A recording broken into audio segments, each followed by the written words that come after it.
Hello students, welcome back to craze biology. आज हम अपनी BSc first year second semester की जो यूनिट फर्स्ट है उसका नया प्लांट स्टार्ट करने जा रहे हैं, एंथोसिरोस। इससे पहले हमने रिक्शिया मार्केंसिया का पूरा डिस्क्रिप्शन देख लिया है, रिप्रोडक्शन वगैरह सब देख चुके हैं हम। तो वो आपको चैनल पे प्लेलिस्ट मिल जाएगी, वहाँ पे आप जाके देख सकते हैं। तो आज हम स्टार्ट करने वाले हैं एंथोसिरोस। इसके बाद स्टार्ट होगा स्फैग्नम। तो आज हम एंथोसिरोस देखेंगे, एंथोसिरोस के बारे में पढ़ेंगे। उसके बाद इसके कई लेक्चर जाएंगे, आप कंटिन्यू देखना। तो चलो स्टार्ट करते हैं। सबसे पहले हर एक प्लांट में हमने क्या पढ़ा है, क्लासिफिकेशन। तो इसका भी हम क्लासिफिकेशन देखेंगे। Division Bryophyta, class Anthocerotopsida, order Anthocerotales, family Anthocerotaceae और जीनस एंथोसिरोस। ये इसका क्लासिफिकेशन हो गया। ये बहुत इजी क्लासिफिकेशन है, तो आप प्लीज़ इसको याद रखिएगा, आपके एग्जाम में आएगा तो आप बहुत अच्छे से इसको लिख पाएंगे। Distribution and habitat of Anthoceros. अब हम इसका डिस्ट्रीब्यूशन और हैबिटाट देखने वाले हैं। Anthoceros is represented by about 200 species. Anthoceros की कितनी स्पीसीज है? 200। All species are terrestrial and cosmopolitan in distribution. सारी स्पीसीज कैसी हैं? टेरेस्ट्रियल है, मतलब लैंड पे रहती हैं, और कॉस्मोपॉलिटन है, वर्ल्ड वाइड मिलती हैं। वर्ल्ड वाइड मिलेंगी आपको हर कंट्री में, पूरे वर्ल्ड की। The species grow in very moist and सैडी places like slopes, rocks और स्लाइड्स ऑफ ब्रिजेस। तो जो स्पीसीज हैं वो कहाँ पे रहती हैं? ये नॉर्मल है, ब्रायोफाइट्स मॉइस्ट प्लेसेस में रहते हैं, मॉइस्ट और सैडी प्लेसेस में। तो ये भी उसी तरह से रहते हैं। In India Anthoceros is represented by about 25 species. India में एंथोसिरोस की कितनी स्पीसीज है? 25 स्पीसीज प्रेजेंट है। गैमेटोफिटिक फेज हम देखेंगे। ये क्योंकि ब्रायोफाइट्स में डोमिनेंट फेज गैमेटोफिटिक फेज होता है, तो हम इसकी एक्सटर्नल मॉर्फोलॉजी देखेंगे, एनाटॉमी देखेंगे, इसका रिप्रोडक्शन देखेंगे, जो कि अल्टीमेटली क्या बनाएगा? स्पोरोफिटिक फेज बनाएगा। तो हम देखेंगे गैमेटोफिटिक फेज।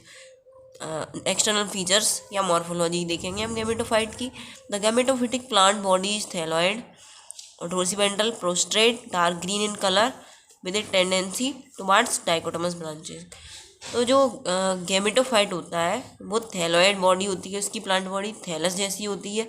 डोर्सिपेंटल होती है, मतलब डोर्सल और वेंट्रल दोनों उसमें डिफ्रेंशिएट होते हैं। प्रोस्टेट मतलब ज़मीन से लगी हुई होती है। डार्क ग्रीन कलर होता है उसका, और उसमें टेंडेंसी होती है कि उसमें डाइकोटोमस ब्रांचिंग हो जाए। तो ये उसकी tendency. Such branching results into an orbicular और semi orbicular rosette like appearance of thallus. तो इस ब्रांचिंग की वजह से क्या होता है? थैलस में रोजेट जैसा अपीयरेंस हो जाता है। तो जो डाइकोटोमसली ब्रांचिंग होगी वो थैलस को कैसा अपीयरेंस देगी? Rosette like appearance. ये रोजेट लाइक अपीयरेंस किस वजह से होगा? डाइकोटोमस ब्रांचिंग की वजह से।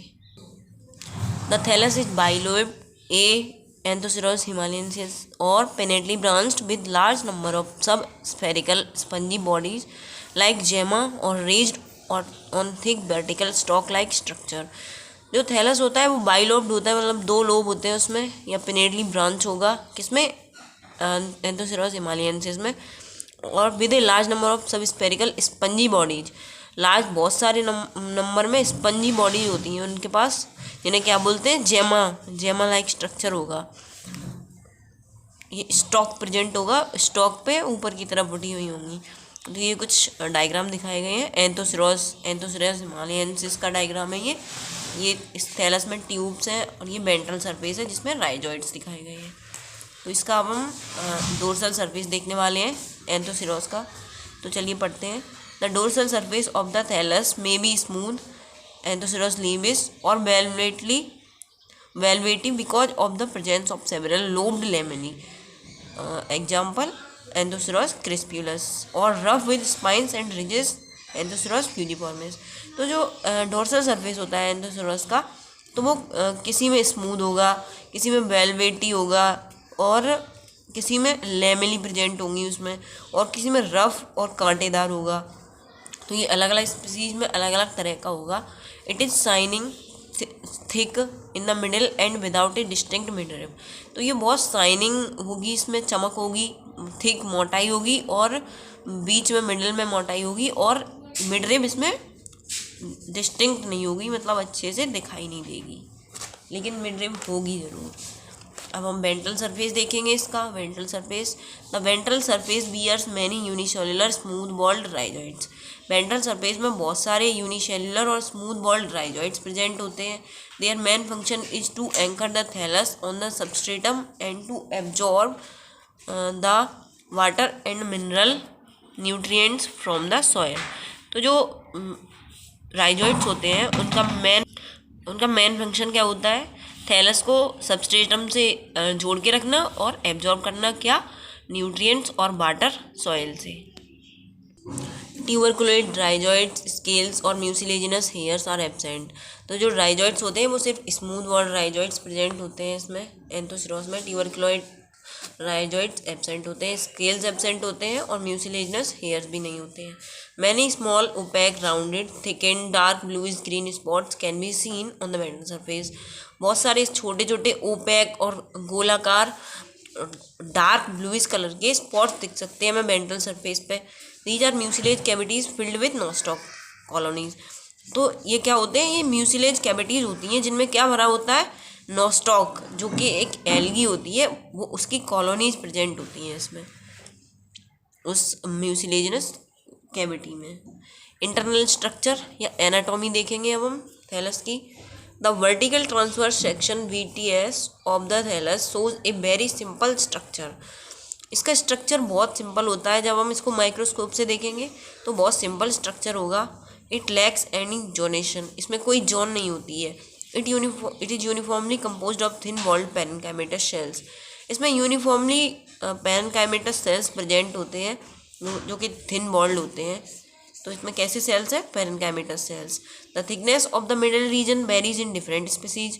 तो जो मिडिल रीजन होगा उसकी थिकनेस अलग अलग स्पीसीज में अलग अलग हो सकती है, वेरी करेगी वो species to species. The outer layer is upper epidermis. तो जो सबसे पहली लेयर होगी, आउटर मोस्ट लेयर, वो कौन सी होगी? अपर एपिडर्मिस होगी। The epidermal cells are regularly arrange, small in size and have large lens shaped chloroplast.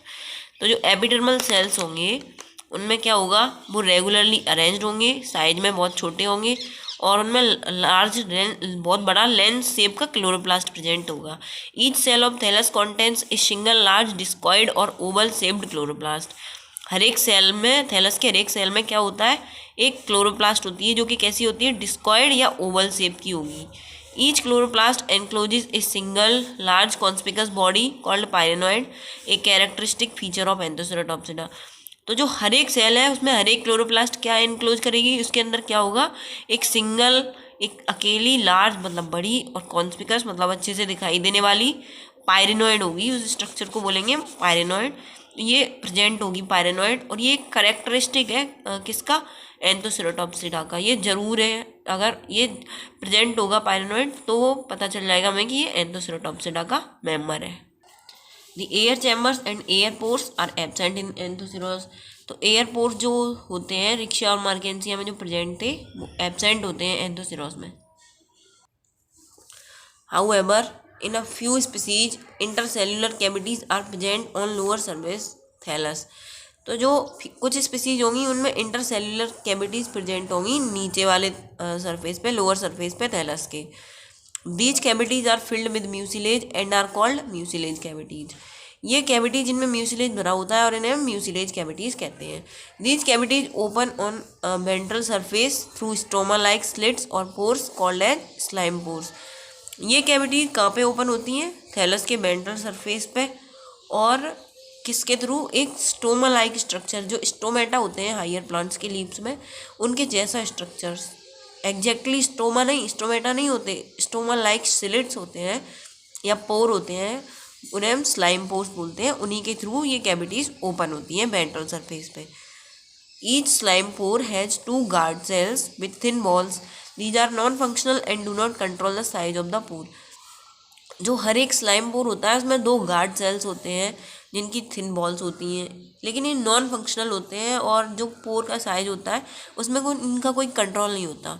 It results in the formation of air filled cavities. तो ये इसका रिजल्ट क्या होता है? Air filled formation, air filled cavities का formation होता है इसके रिजल्ट में। The blue green algae Nostoc invades these air cavities through slime pores and form a colony in these cavities. तो जो ब्लू ग्रीन एल्गी होती है नॉस्टॉक, वो इन एयर कैविटीज़ में आ जाती है स्लाइम पोर्स के थ्रू और अपनी कॉलोनी बनाती है, वहीं पे उन्हीं कैविटीज़ में ग्रो करती है। Nostoc shows a symbiotic relationship with the thallus. Nostoc और जो एंथोसिरोस का थैलस होता है उसमें एक सिम्बायोटिक रिलेशनशिप होती है। सिम्बायोटिक का मतलब ऐसी रिलेशनशिप जिसमें दोनों जो स्पीसीज होंगे, दोनों जो ऑर्गेनिज्म होंगे, वो एक दूसरे से कुछ ना कुछ लेते होंगे और उसके सहारे जिंदा रहते होंगे। तो इनमें एक सिम्बायोटिक रिलेशनशिप होती है। The thallus supplies carbohydrates to the Nostoc and the latter in turn aids to nitrate nutrients by fixing atmospheric nitrogen. जो थैलस होता है वो कार्बोहाइड्रेट सप्लाई करता है, मतलब फूड सप्लाई करता है नॉस्टॉक को, और नॉस्टॉक होती है वो नाइट्रोजन, एटमॉस्फेरिक नाइट्रोजन को फिक्स करके थैलस को सप्लाई करती है। ये जो हमने पढ़ी है एनाटॉमी, उसको हम डायग्रामेटिकली देख रहे हैं, शो किया गया है, ये देखते हैं हम। ये अपर एपिडर्मिस है ऊपर, ये म्यूसिलेज कैविटी है, ये लोअर एपिडर्मिस है, mucilage cavity, smooth walled rhizoids present है, ये वर्टिकल ट्रांसवर्स सेक्शन है एंथोसिरोस के थैलस का। ये डायग्रामेटिक व्यू है। अब हम देखेंगे ए पार्ट सेल्यूलर व्यू। तो ये देखते हैं हम, ये है वीटीएस थैलस ए पार्ट सेल्यूलर। ये इसमें अपर एपिडर्मिस शो की गई है, एल्गल फिलामेंट्स यहाँ पे बनाए हैं, यहाँ पे एल्गल फिलामेंट्स, ये जो नॉस्टॉक एल्गी है उसके फिलामेंट्स प्रेजेंट होते हैं इस तरह से।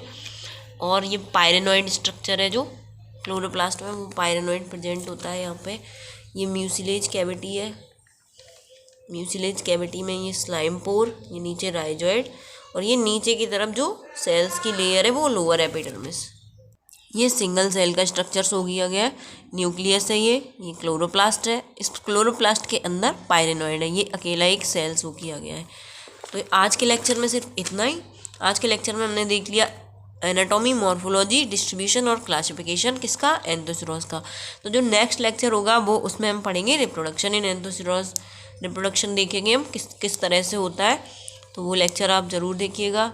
और प्रीवियस जो प्लांट्स हमने करा दिए हैं वो देख लीजिएगा ज़रूर, क्योंकि वो आपके सिलेबस के लिए बहुत इंपॉर्टेंट है। और ब्रायोफाइट्स के कैरेक्टर्स, ये सब कुछ एक प्लेलिस्ट में अवेलेबल है चैनल पे, तो आप ज़रूर देखिए।